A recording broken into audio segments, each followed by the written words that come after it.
Yeah. Okay. That's good.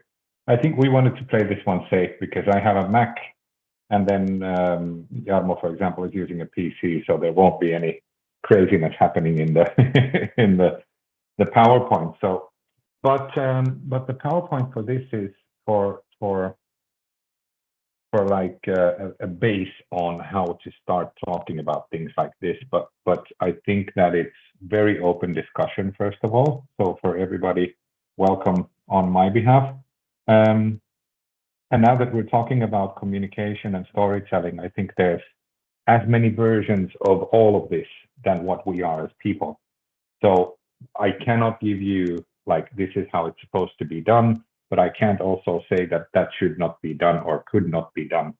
There are a couple of rules on how to make, um, let's say, a great experience, but also there's a couple of rules on how to make an experience go the wrong direction. So let's not try to go there at least. Um, so my name is Sasu Laukkonen. I'm a chef since 27 years in the business.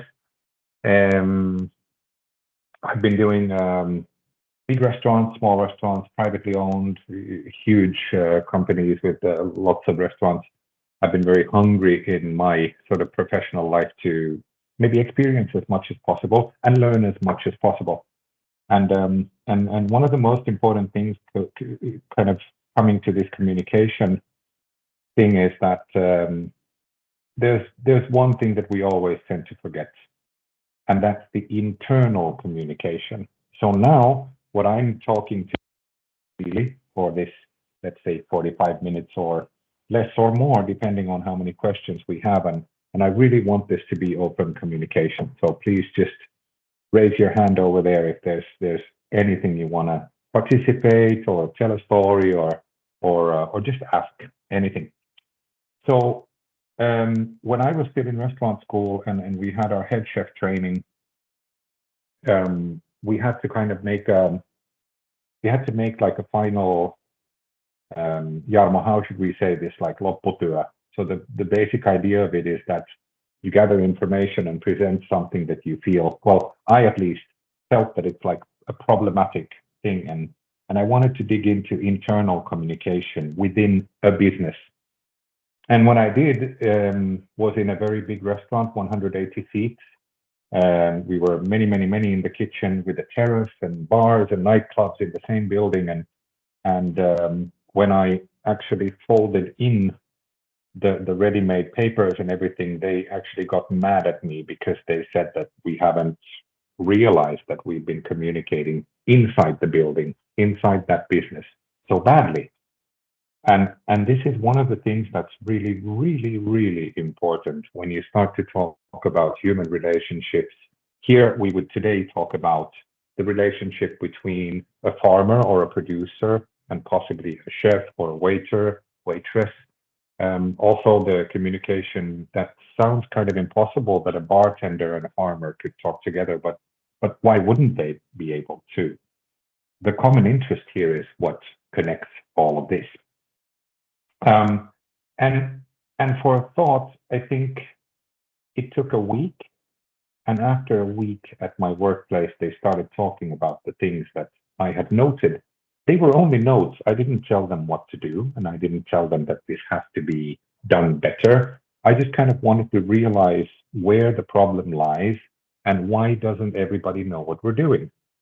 Because we were a big complex with a restaurant and a deli, and we had some VIP parties that we were doing, and the communication was not foolproof. It didn't go to everybody. Not everyone knew what to do, and that created a lot of problems. So I really want to talk to you guys about um, this cycle of how could we, as passionate people within a business that is connective already, how could we harness that and rejoice that and then pull all of those stories together from actual reality experiences instead of us thinking that we have to create something new or we have to tell a story like Lord of the Rings, that it takes like 3.5 million years to tell that story and the food is getting cold. So actually going into this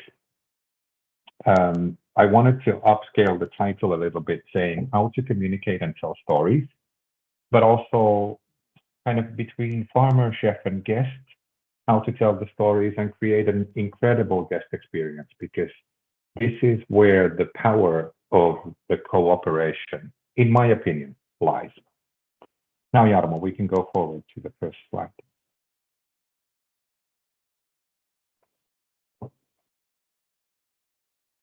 All right. So why is this important is the first relevant question, I feel. Today, people again value the knowledge. And what does this mean?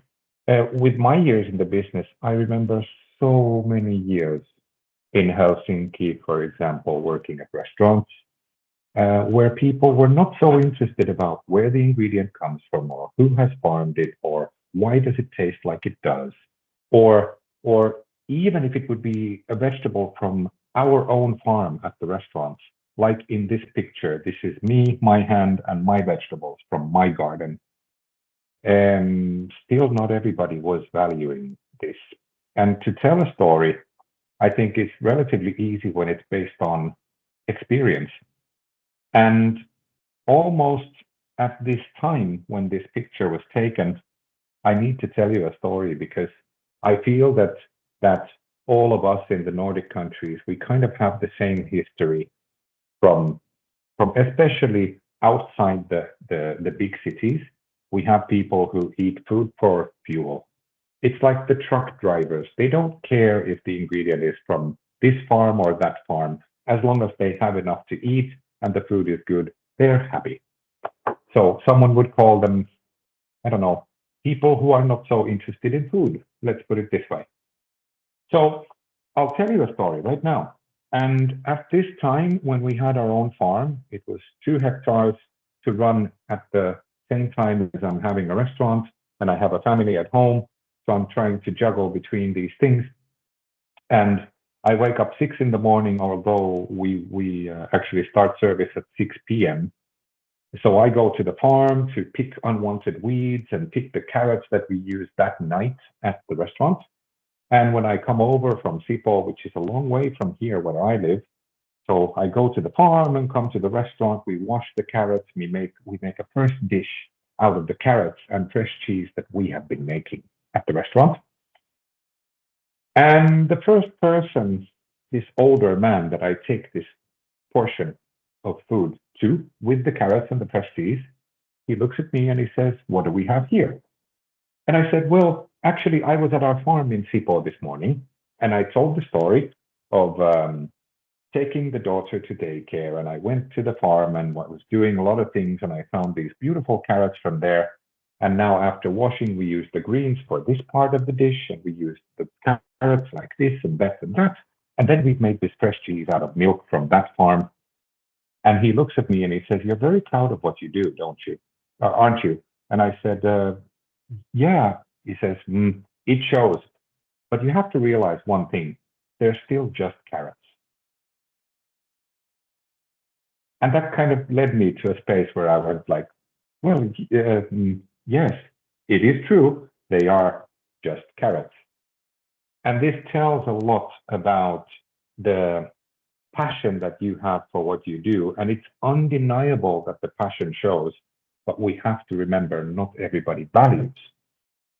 And this is where the happy news for right now is that all of the boom between organic and local and all of the knowledge, like I know this farmer, it used to be so that even chefs weren't that popular.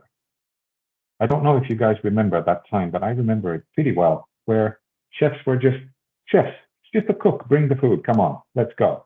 And then chefs came like superstars in a way. And now the chefs, what they're doing now is they're enhancing the locality of the ingredients, and they're talking about their farmers and their producers and their cooperations much more. And I think it's really relevant to talk about this because the more you know, the better it is, and then it suits your style of communicating. So, in short, I think today, these times, these days, most of the guests actually want to know what they're having. And they might even ask if you are very blunt, saying like, well, here's your beef and potatoes. they might even ask, hey, is this local? And where did you get this from? Especially if the chef has been there to bring the first dish and the chef has been very passionate, then they ask the waiter the next time, hey, what's special in this course? So they have this information sort of need also. If it is activated, they really want to know.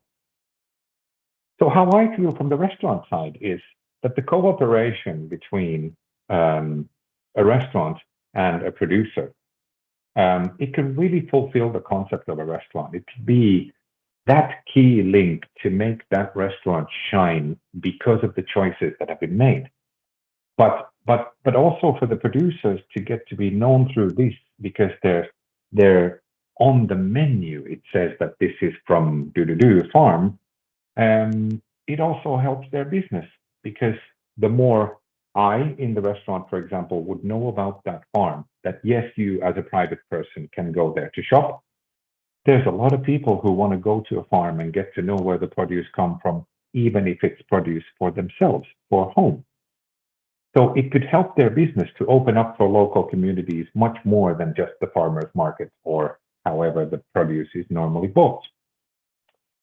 Well, for the guest's point of view, the stories make that dining experience more real because the guest then values the ingredients more. Or at least we hope so. We cannot please everybody. And that's also very relevant, interesting, and necessary, I think, to talk about that I've always I've always decided that the way I want to do things, it's just my way of doing things. But my way how to serve people and to talk about the food and be proud of what we've done and what the producers have done and what kind of a cooperation we make together.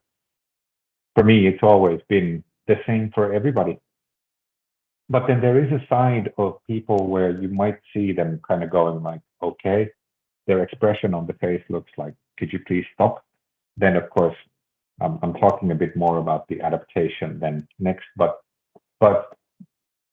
I've usually never changed anything, whether it's a normal person, whether it's a tourist, whether it's somebody I know from the other side of the world, whether it is a Michelin inspector or just a local reporter, for example. I've never changed anything because I felt that the decision that I've made of how I want to serve food at a restaurant for a person telling the story, it's relevant to me and what I do. So I haven't changed much, even though I would see that people might not like it that much. Especially some Finnish people are very kind of, okay, can you please stop already? So can we go to the next slide, please? Well, how to do this? First of all, talking about the communication, the stories, I think there needs to be a relationship and a discussion. But there also needs to be an understanding between people.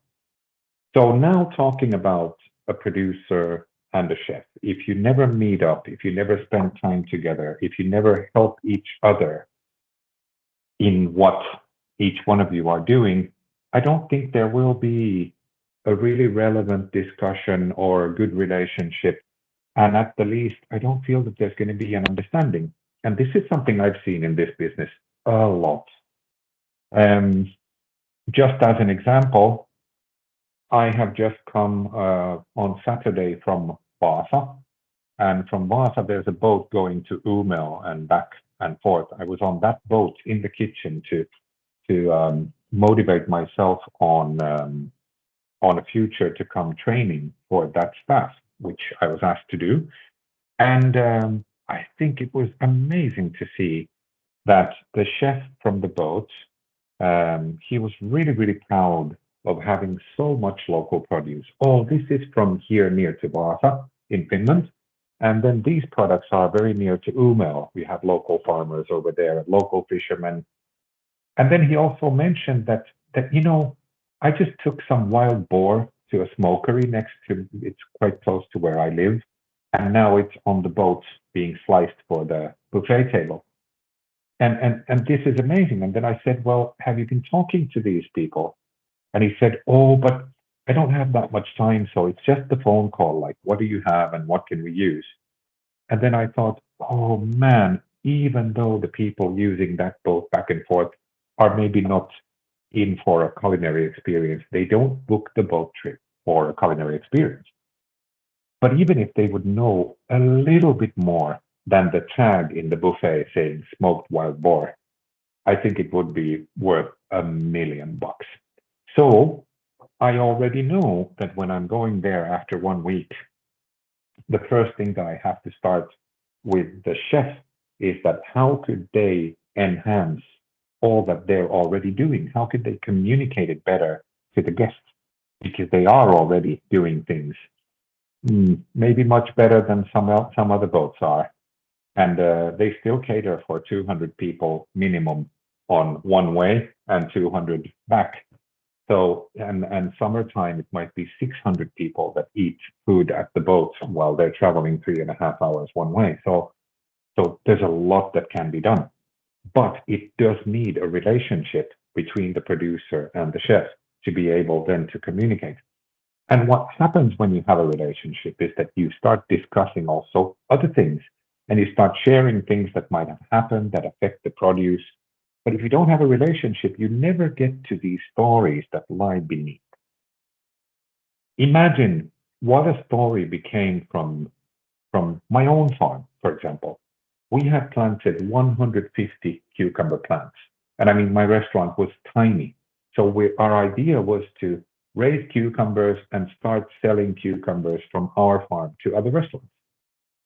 And by June, the halfway of June, we had a cold front in Finland in the weather, and we had one night of -3 in the middle of June that year, and 150 cucumber plants done in one night. They froze over and they never woke up after that. And what we did was that we replenished the soil and we quickly planted all kinds of cabbages. And from June to very, very late autumn, we were picking cabbages from there then for ourselves and for other restaurants. And I still have people that I see somewhere around the world who have been to my restaurant and they still remember the story of the dead cucumbers that then kind of managed the soil for all of those beautiful cabbages. And we made cabbage dishes then, of course, quite a lot that autumn, but it became a reality of a story that could be easily communicated because it really happened. But if I would have cut that story and I would have just said quickly, well, these are cabbages from our farm, people would probably not stop me at the street and saying, hey, you really made a dinner experience for us that we still remember after years and years. Well, but if you have a relationship and a discussion, and also you have an understanding between a producer and a chef, for example, in this case, I think both need to show quite a lot of interest in each other's work and their passion. And this means that the relationship has to be open in this way that you can freely be passionate and you don't have to have borders going, well, the chef is also a very busy man, so I can't keep him long at the farm and tell him stories. I think this is one of the key factors, especially in Finland, because it's usually like, okay, there he is, there's your carrot, bye bye, and that's it. But in my terms, I think it's so important that you spend a little bit of time together and you share that passion. Um, and of course, like you've had today already, the more you understand about plants and maybe might even be able to say their Latin names, it also helps the connectivity between a farmer and a chef quite a lot when you remember that Brassica family or whatever. It just really enlightens the farmer going, oh, so you actually know something about plants, and you're like, well, just a little bit, but it helps that connectivity. Well, you as a chef would then need to be alert to pick out the important things that can have an effect on your guests. And this means that the only thing you need to do is live that life to the fullest. You're at the farm, you need to be there. You can't be text messaging people from there and talking on the phone and trying to pick produce. you really need to do this in reality. You leave the phone, you turn it on silent, and you're there with the farmer. And when you talk and share, it's pretty amazing what happens. And everything comes in naturally. That's one of the most important things, that how to be able to create a story for your guest that really enlightens their dinner experience could be so simple. It could be that you have milk from cows from where you've been at the farm and you talk about the person who loves those cows so much that the milk, in your opinion, is better than some other milk. They will remember a story like that because it's not from by the book. I have been told to say this. That's not reality. What I want you to realize that maybe the best and maybe the most credible stories come from actual, realistical experiences. But then there's the other thing. You, as a chef, if you've seen something and you want to relate that story and relay it to your guest, you need to make that story your own. You need to tell it from your perspective, saying, I was there at the farm when I saw these things. And you then connect yourself much more in there. And what happens is that the guest's point of view changes because they're not just thinking about a person that you're talking about. Maybe they've never met the farmer. But when you talk about you, how you activated and you started asking these questions, and then this happened, it's a different story. And then it's a story of your own. And that's easy to communicate. Well, how can it be natural to tell people where the ingredient comes from and what kind of a story is there behind, for example, a dish? Jarmo, click, please.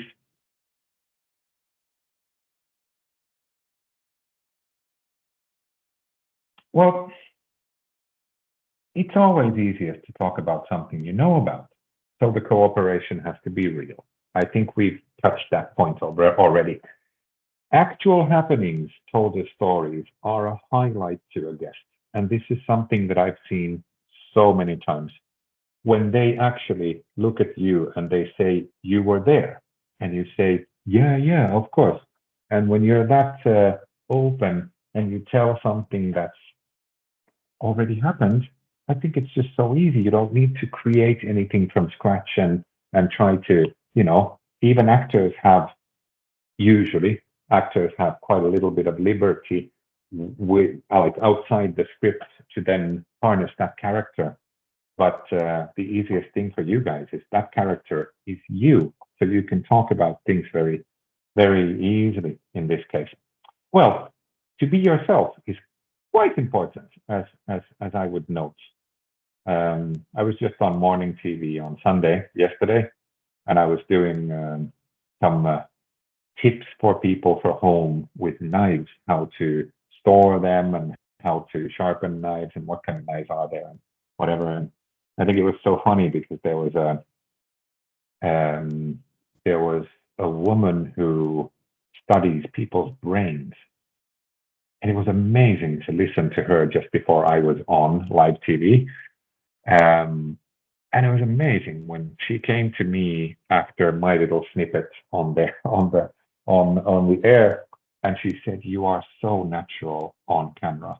Like I'm always so sort of intimidated by the camera, and I don't know how to be myself." And I said, you were just there before me. I saw you smiling over there and talking about things that you're telling people not to drink coffee, or you're telling people not to do this for your brain health and stuff like this. And you were smiling and you were very natural.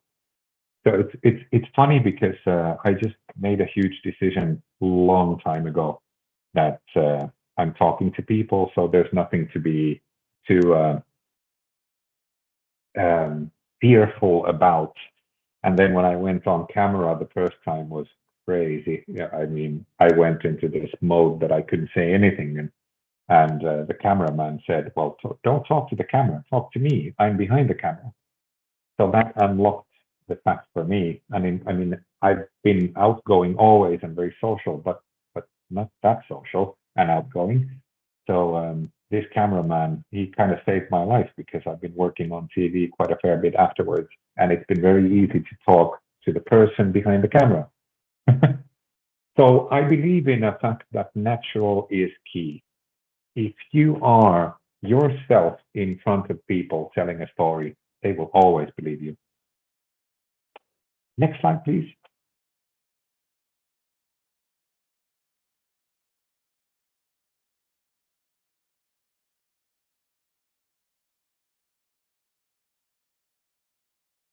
Example of a story that I could tell. Imagine you come to my house and I'll tell you that in our backyard, just there behind the house on the hill, a couple of hours ago, my daughter and myself, we were picking blueberries. And this blueberry pie is made from those blueberries that are from, you watch the window just there. I think it's quite a relevant story to tell.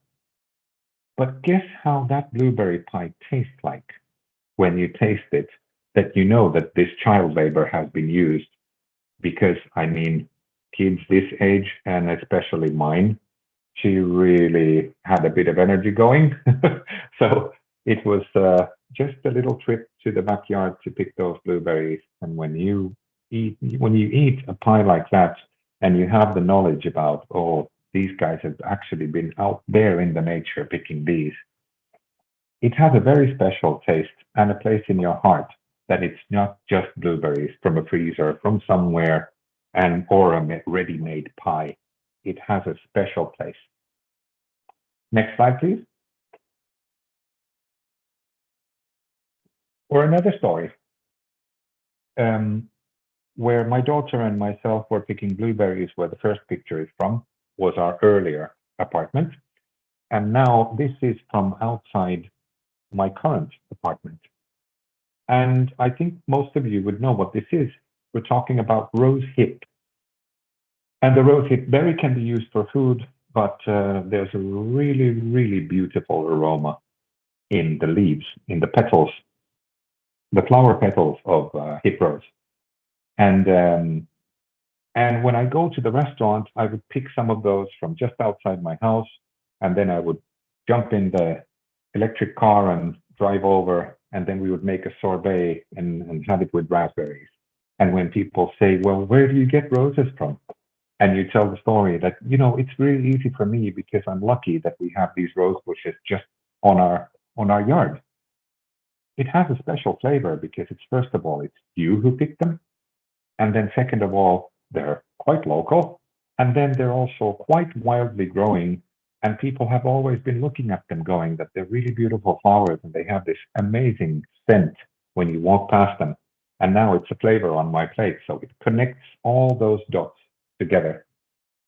It's a very easy story to tell, isn't it? Because it is based on experience. Next slide, please.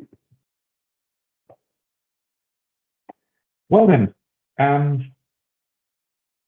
I've been traveling a fair lot because of my work. And I used to travel in a way where I sent an ingredient list beforehand. And I said, I want to do this and this and this and that and that and that. And then I went over, and maybe even it was a sort of a restaurant visit. And I wanted to make my food over there. So I didn't, how could have I mean, I didn't have a farm. I had never picked wild herbs or anything before. So I couldn't know what's local. And then I made my dishes at the restaurant. And when we went out for dinner, they took me to a local restaurant, for example. And then they started telling me that, oh, we have this local produce and whatever. And it started hitting me in the back of the head every time I was traveling. And I made my dish that I would do, the same dish that I would do in Helsinki. And then I'm somewhere, maybe in New York, and they have these rooftop gardens. They grow these chilies and these things. Maybe they grow, for example, Jerusalem artichokes on a rooftop garden, just for fun, and they try if it works out. And I say, oh my gosh, I love Jerusalem artichokes. And then we go out to pick them, and I make a dish from them, and it's a completely different dish than I would make at home because it's based on ingredients from there. And now, recently, when I travel, I send a question beforehand asking, what do you have that's in season? Or what do you have that you're most proud of? I want to cook with that ingredient. And this is a memory from Iceland a couple of years ago, where those who know about Japanese food, they would know that wasabi root is a plant that is extremely, it has a characteristic of not wanting to grow anywhere else than in those streams in Japan. And now there is a farm I know in UK, there's a farm in Iceland, and I think there's going to be a multiple. They're going to multiply the Icelandic farm because of this. It's not an easy plant to grow anywhere around the world, especially because it's natural to Japan.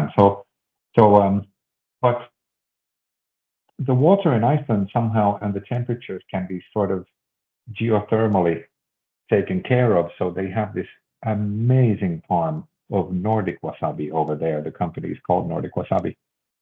And they were a sponsor in an event that I was asked to go cook at. And my first question was, well, if it's a vegetable in season, how about the leaves and how about the flowers? And they said, oh, well, what do you mean? And I said, well, if you haven't used them yet, they're really valuable. They're beautiful. And up here, you see the grater that's made from shark skin. Well, usually nowadays it's made from plastic that resembles what it used to be in Japan. And inside the hay, inside you have the wasabi roots. And the two boxes underneath are the leaves and the flowers. And this was one of the maybe most interesting challenges that I did, because I had to make a 7-course meal and I wanted to use only local produce from Iceland, and it was February. And for those who know Iceland in February, there's not a lot that you could get for local produce.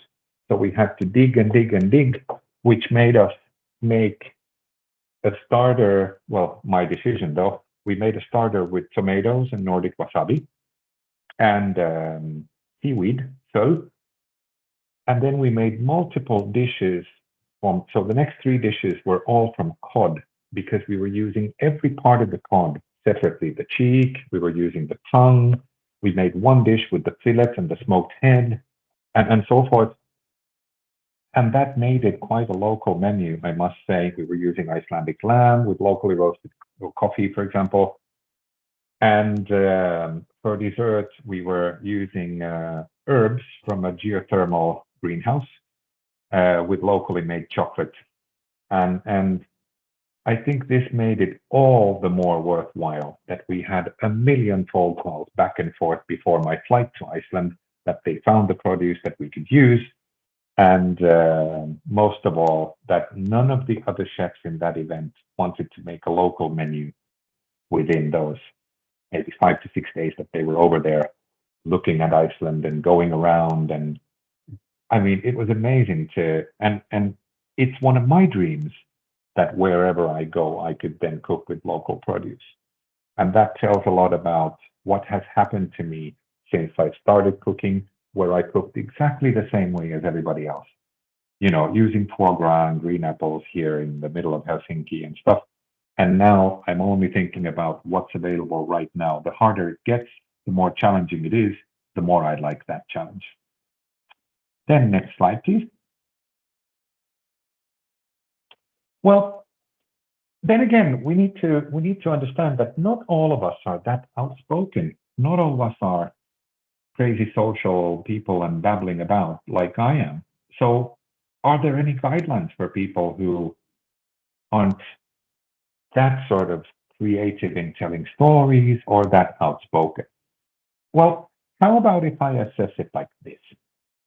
Don't stress about it or think too much in advance. Because when you talk to your friends, this is almost like my camera shyness, if you think that, well, I'm always so intimidated when there's people over and, you know, they pay for the dinner, so I don't want to ruin their experience. These are all thoughts in your head when you don't trust yourself.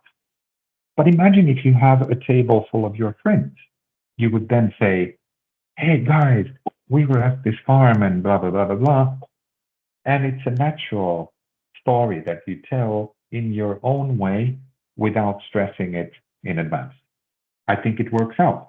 So maybe for those who are not that outspoken, just social going, hey, you, I want to talk to you, maybe this could be a good piece of advice is like I had with the camera. Talk to the person behind the camera. It's just the person who's enjoying their dinner. So why stress about it? The other thing is that you really do not have to be a perfect storyteller. See, I used to have a starred restaurant where all of us we were at the tables serving the plates and we were talking to people. And the only thing that I stressed to everybody is that you need to have your own story to tell. When I'm at one table and I talk about some dish and I tell some connection that I have to what happened, why did this dish come about, how did we find this product, it was my story that I was telling. And on the next table, I had, for example, Alessandro, my sous chef, who was telling the story from his perspective. And on the next table, I had Aino, and Aino had never been to the farm, but he was talking about how we experienced. You see, these two guys, they've been at the farm and they tell this story like this. And I think that the flavor of this dish is really cool because we do this and this and this. And she had her own look into what we were doing. And this was most important that I said, do not try to tell the same story that I'm telling.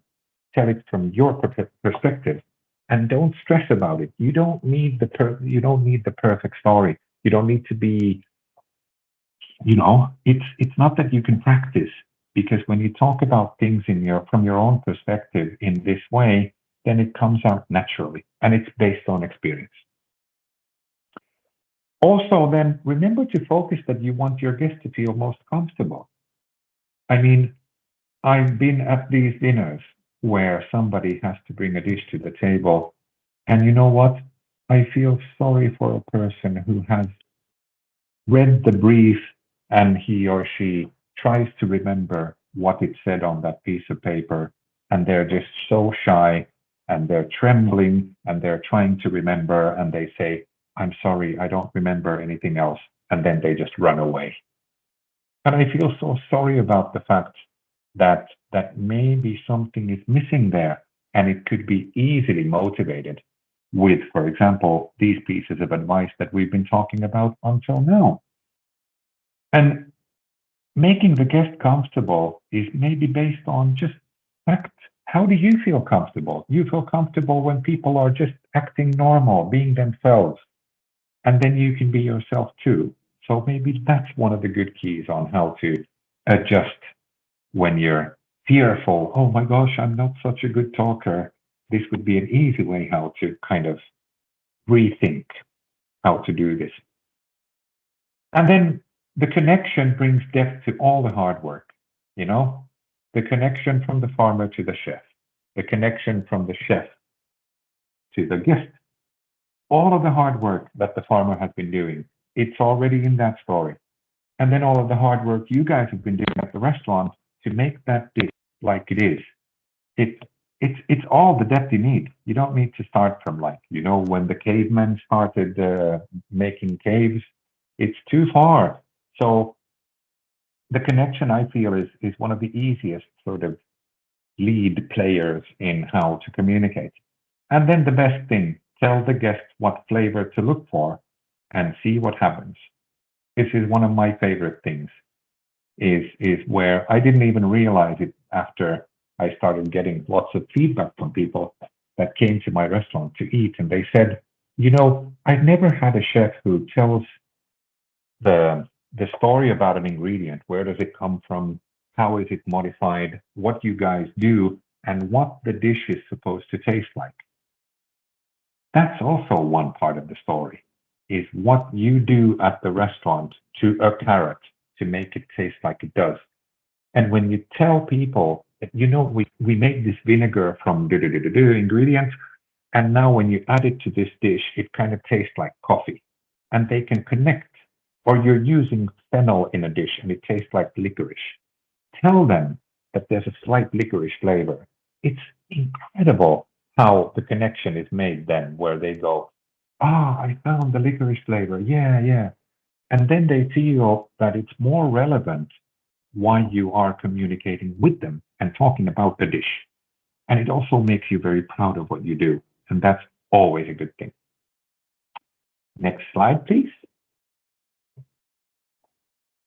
Well, there is also the what not to do. Please do not lecture to people. Lectures are bought for a very different reason. And when people come to a restaurant to enjoy, focus on that part, enjoying. And also when you enjoy, they enjoy. Well, then also, please do not present like it would be a list of ingredients.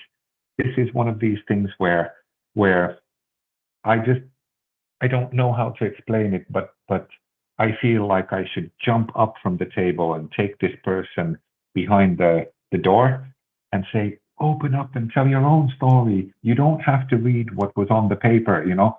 Like it just creates a lot of tension.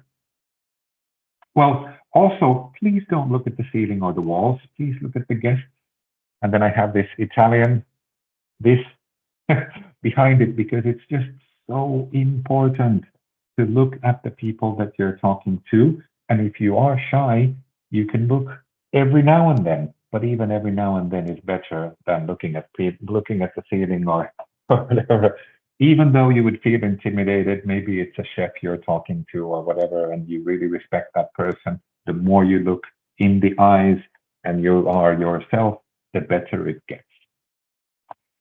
Well, search your feelings, you know it's true. This is from a movie, but it also kind of it's true that when you search your feelings for how can I tell this story the best, maybe that's the way how to find the key factors. And please don't make things up. That's the worst thing. But also in a situation that could be a question, future question. What if you blow something? What if you just tell people something that's not true? Or what if they ask you a question in the middle of you talking to them?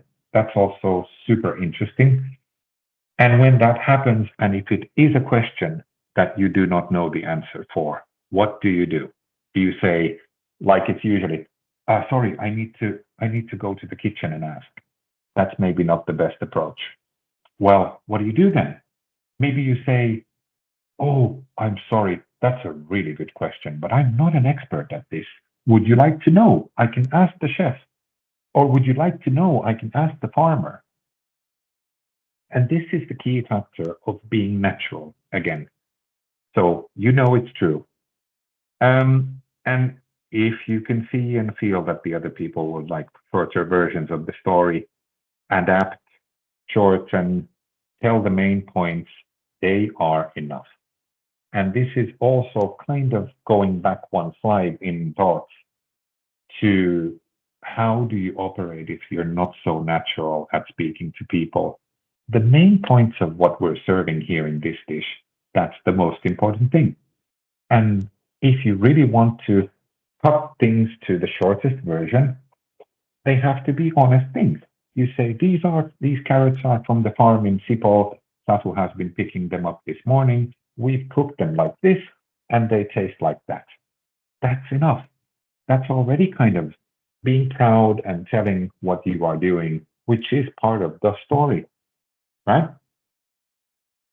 And last but not least, also, you can always tell something when bringing a dish and something when clearing the table, because this is something that has helped me a lot because I am quite verbal.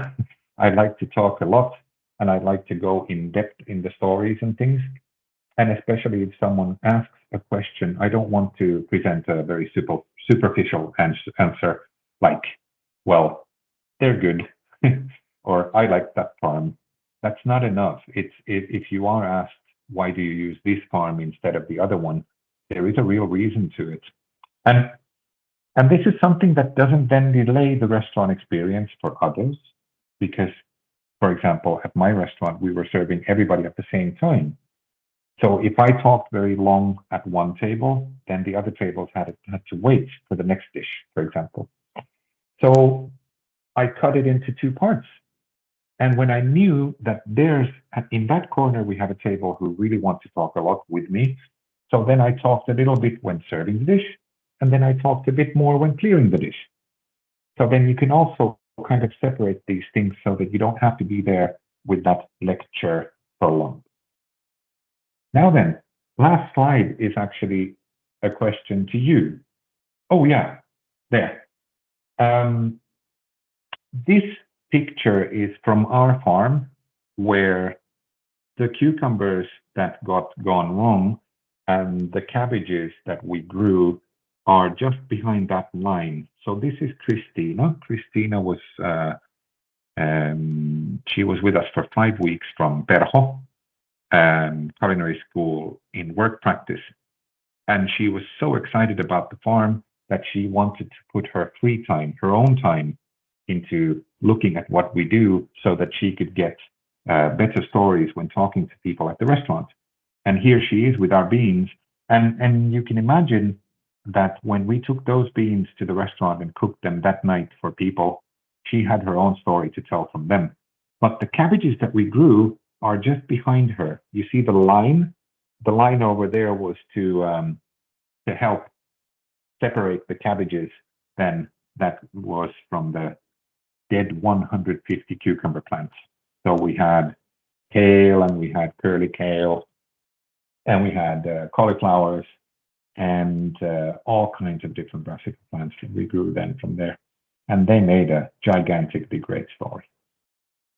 Now, I'm done for now. If you guys have any questions, any stories to share, please do.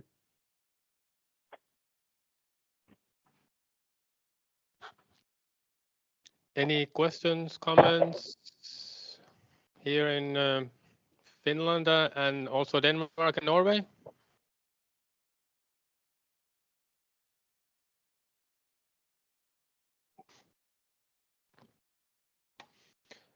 No. Well, I think this is really nice and important, the storytelling.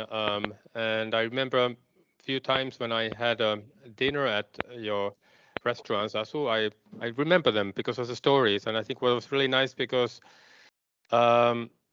everyone who was working in the kitchen, they also participate in serving the food, and they all had a story, which was really nice.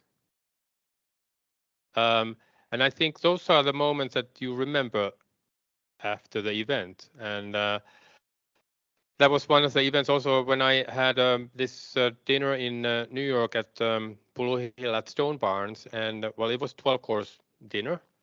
There were tiny small pieces each meal, but every time a different person brought the dish.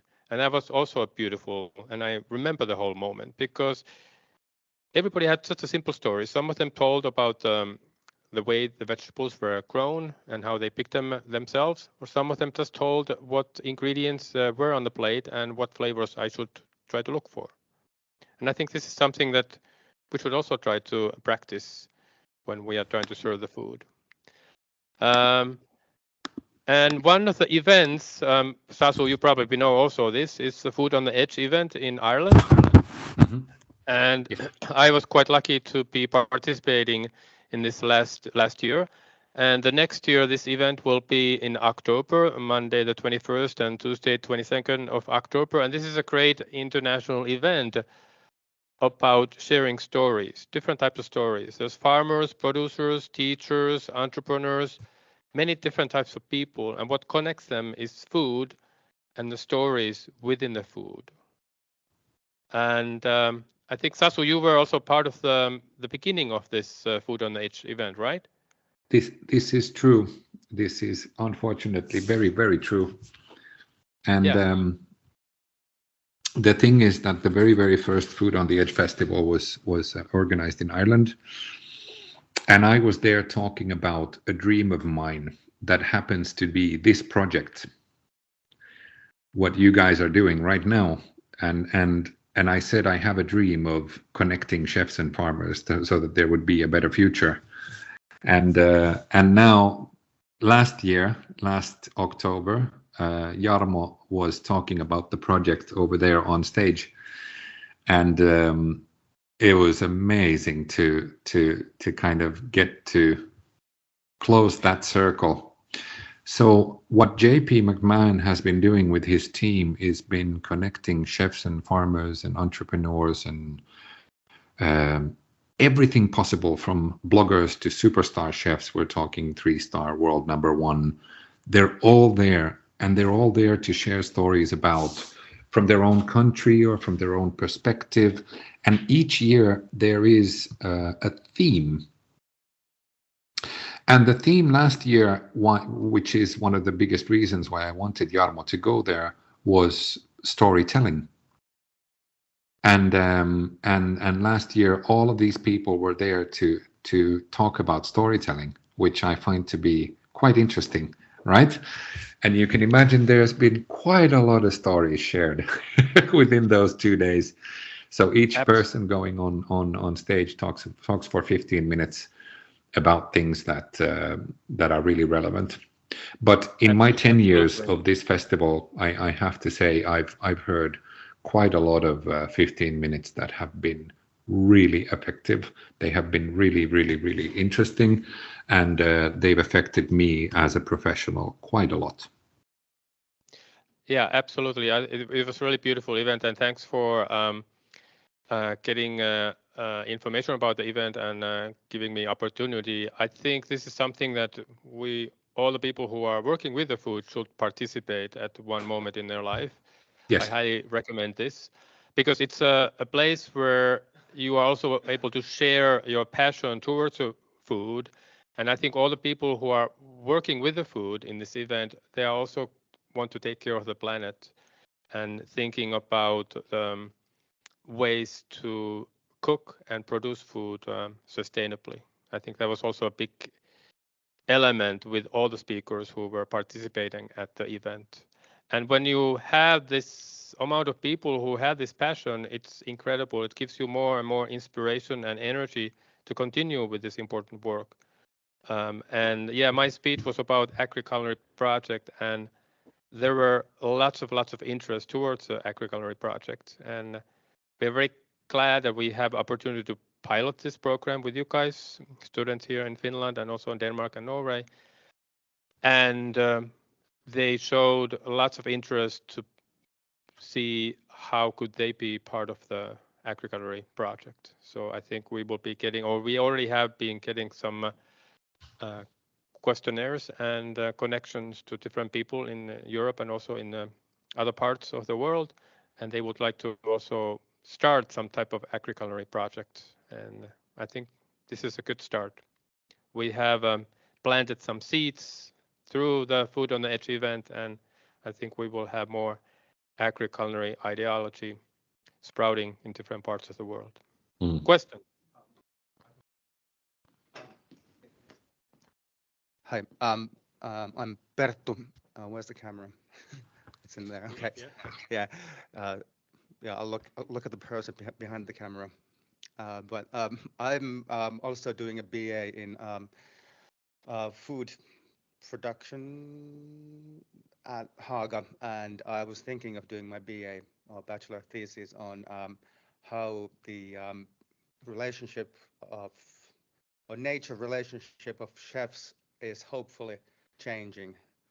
So I'll get back to all of you when next year when I start writing it. Good. Yeah, and I'll also want to interview people or chefs who don't have a relationship with nature at all, who just think the food comes from wholesalers. Anyway, I'll come back to that next year. Very good. Thanks, Perttu.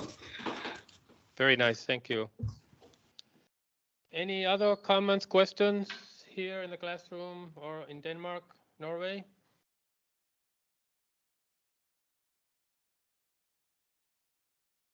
No, I think Kasper, do you have any questions? Yeah, just thank you for a very good lecture. It has been inspiring. Thank you. Good. I'm glad then. Thanks. Anyone from the Peter's classroom or Jason?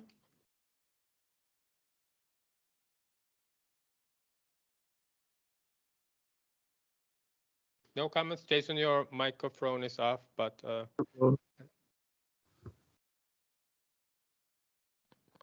okay, good. Well, I think we have had a nice long day. We have learned about the different structures of plants, and now we know what's fruit and what's nuts, and and also the scientific terminology. We will provide more information about the scientific terminology and the exam by the beginning of February. But otherwise, thank you, everyone. Thank you, Sasu, participating. I hope you will feel better soon. Thank you. And thanks for Denmark, everybody in Denmark, and also in Norway. Jason, send our greetings to all the students and teachers when you see them.